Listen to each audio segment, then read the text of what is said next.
utekelezaji na uwajibikaji ndio msingi wa maendeleo. Hawa leo wanaotupita mara 10 huko ndio waliko.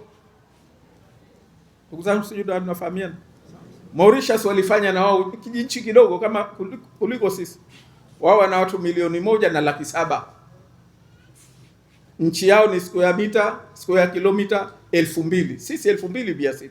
Tumewazidi kidogo kwa ukubwa wa nchi, kwa ukubwa wa idadi ya watu. Tena wako huko mbali kabisa.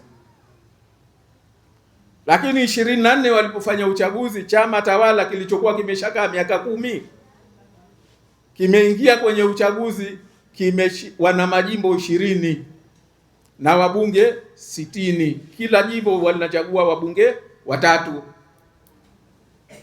Tunafahamiana? Katika majimbo 60, katika majimbo 20, wabunge 60, chama tawala kilichokuwa kishakaa miaka 10 hakikupata hata jimbo moja, hakikupata hata kiti kimoja. Walipigwa 60 kwa bila, 20 kwa bila. Wakapewa viti viwili vya kufutia machozi, ndio sharia yao inavyosema.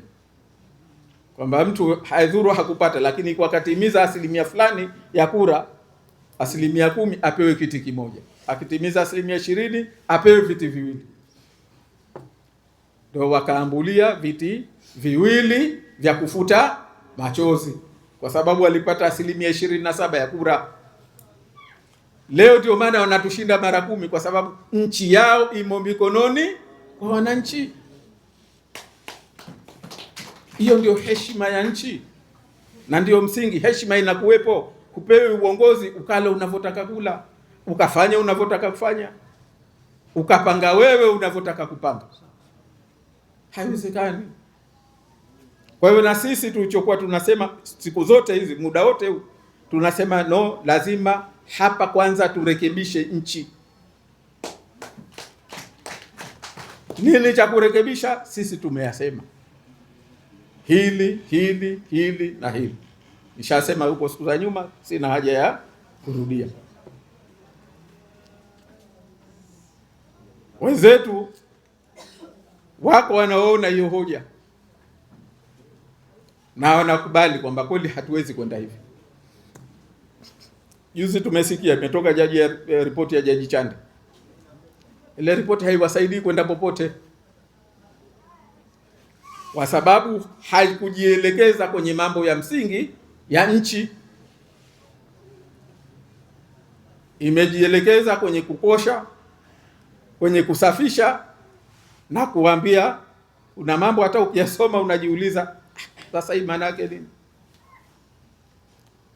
Sisi tunasema tatizo la msingi liko kwenye misingi ya kuendeshwa kwa nchi yetu, na haya ndio mambo ya kurekebisha. Kwa hivyo tukikubaliana haya kwenda kuyarekebisha, sisi tutaungana na nyinyi wenzetu, twende tukakae tuyasimamie haya yarekebishwe.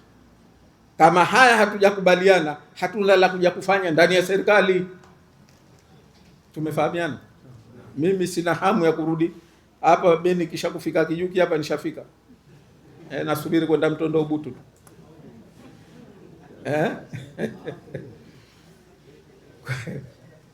Alhamdulillah, kwa umri huu kama nimepata nishapata. Kama sikushiba kuli wako siwezi kuja kushiba kura mbwako. Au vipi?